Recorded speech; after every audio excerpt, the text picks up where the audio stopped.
भगवान राम का अवतार हमारे धरातल में क्यों हुआ? हमें तो अपने लोक बुलाते नहीं और हमारे लोक में धड़ाम करके आ गए। तो भगवान राम हमारे मृत्यु लोक में क्यों पधारे?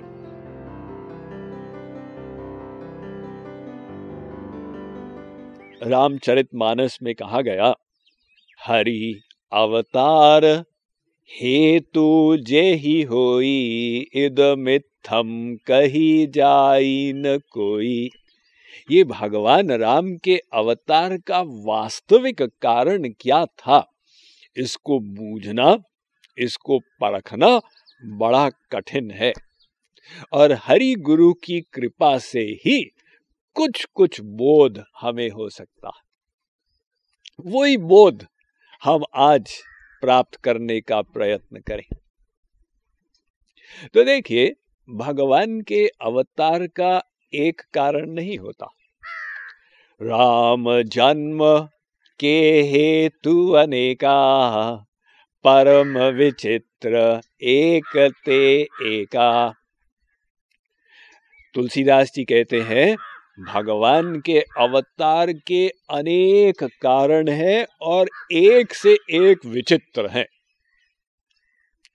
हम लोग भी तो जो समझदार लोग होते हैं, कई कामकाज एक साथ करके आ जाते।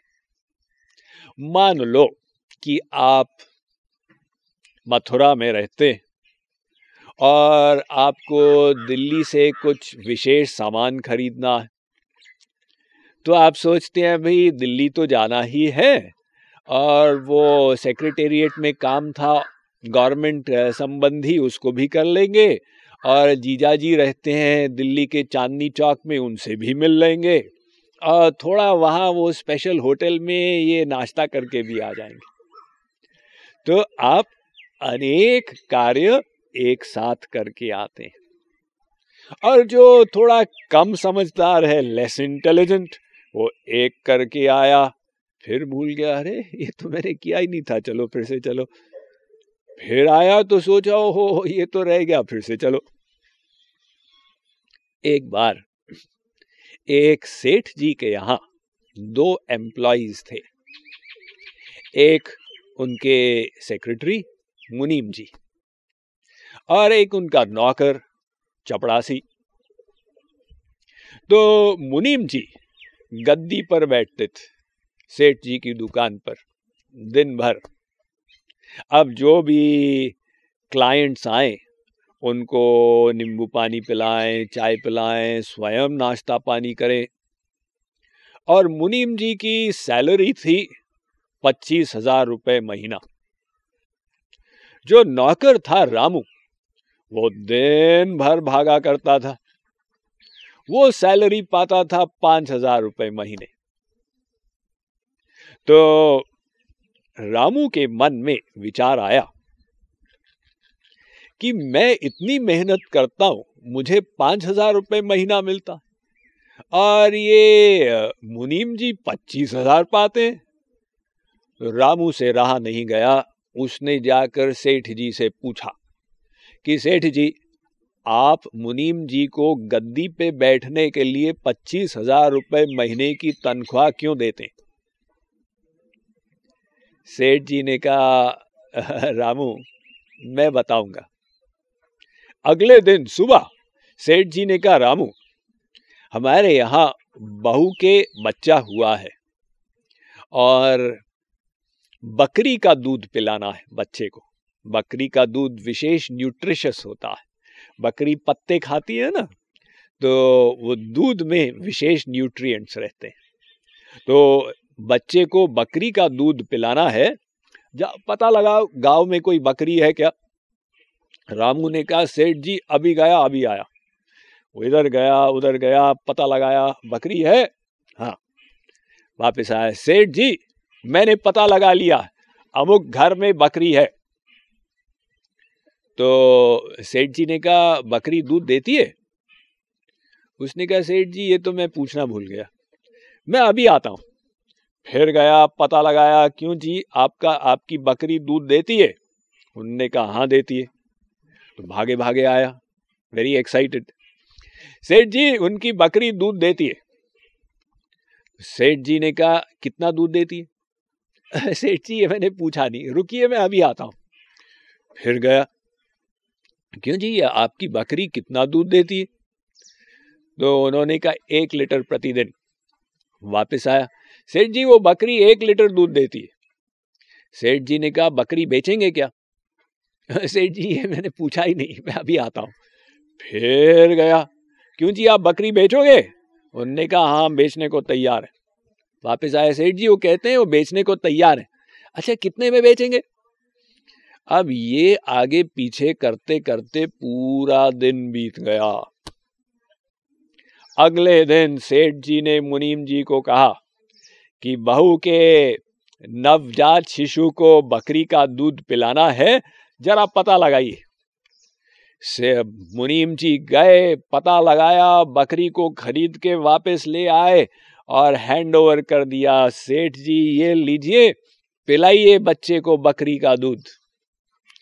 तो सेठ जी ने कहा रामू देखो ये अंतर है, तुमने सारा दिन बिता दिया, मुनीम जी ने एक चक्कर में सब कुछ कर दिया। तुम्हारा प्रश्न था ना हम इनको 25,000 महीना क्यों देते हैं? ये इसलिए क्योंकि ये बुद्धि पूर्वक कार्य करते हैं। तो भगवान सबसे बुद्धिमान, सर्वज्ञ, अखंड ज्ञानात्मक भगवान जब अवतार लेकर आते हैं, अनेक कार्य कर देते हैं जिसकी तुलना, जिनका गिनना मनुष्य के लिए संभव ही नहीं। उसको तारना है, उसको मारना है, उसका उद्धार करना है, उसके साथ ये लीला करनी है, ये अनेक कार्य हैं भगवान के। किंतु इन सब में सबसे प्रमुख कार्य कौन सा है? तो शांडिल्य सूत्र कहता है मुख्यम तस्य ही कारुण्यम। भगवान के अवतार लेने का प्रमुख कारण है जीवों पर करुणा करना। वो करुणा कैसे?